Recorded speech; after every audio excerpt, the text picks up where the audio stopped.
Doctor വന്ന് കൗൺസിലൊക്കെ കഴിഞ്ഞ് പോയപ്പോൾ മോന് ഫുഡ് കൊടുത്തോണ്ടിരുന്നപ്പം ഞങ്ങൾ ഈ സൈഡിൽ ഇരിക്കുന്നു, ആ സൈഡിൽ കിടന്നപ്പം ആ സൈഡിൽ കിടന്ന് മോളത്തെ കെട്ടിടം ഇങ്ങനെ ഇടിഞ്ഞു വീണുകൊണ്ടിരിക്കുക. അപ്പൊ തന്നെ ഞങ്ങൾ മറ്റൊന്നും നോക്കിയില്ല, ഞങ്ങൾ മോനെ കട്ടിലോടെ പൊക്കിക്കൊണ്ട് ഓടുമായിരുന്നു. ഓടി ഇവിടെ കൊണ്ടുവന്നപ്പോ ഇവരുടെ ഭാഗത്തു നിന്നുള്ള പ്രതികരണം എന്തുവരുന്നെന്ന് അറിയാവാ? മൂന്നാമത്തെ വാർഡിൽ ചെന്നപ്പോ അവര് പറയുന്നത് ഇവിടെ പറ്റത്തില്ല, 4ാമത്തെ നിലയിൽ പോകാനാണ് പറഞ്ഞത്. 4ാമത്തെ നിലയിൽ ഓർത്തോയിൽ പോകാൻ പറഞ്ഞു. ഓർത്തോയിൽ കൊണ്ടുവന്നപ്പോ അവിടുത്തെ സിസ്റ്റർ പറഞ്ഞത് ഡോക്ടർ ഇല്ലാതെ ഒന്നും ചെയ്യാൻ പറ്റത്തില്ല. ഞാൻ ചോദിച്ചു ജീവനാണോ വലുതെന്ന് ചോദിച്ചു. ഞങ്ങൾക്ക് ജീവനാ വലുതെന്ന് പറഞ്ഞു. തൽക്കാലം നിങ്ങൾക്ക് ഞങ്ങളെ കുഞ്ഞിനെ കിടത്ത സ്ഥലം എന്താന്ന് പറഞ്ഞു. അതുപോലെ തന്നെ സാധാരണക്കാരെ ഞങ്ങൾ മെഡിക്കൽ കോളേജ് ആശ്രയിക്കുന്ന എന്തിനാ?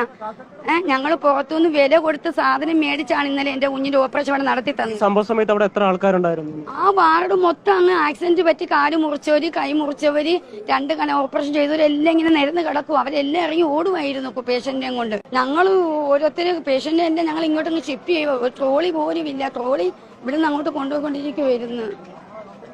അങ്ങനെ ഞങ്ങൾ കിട്ടിയവരെയൊക്കെ ഞങ്ങൾ ജീവൻ രക്ഷിച്ചു. തോളയിലെടുത്തും കോരിയെടുത്തും കട്ടിലേലും എടുത്തും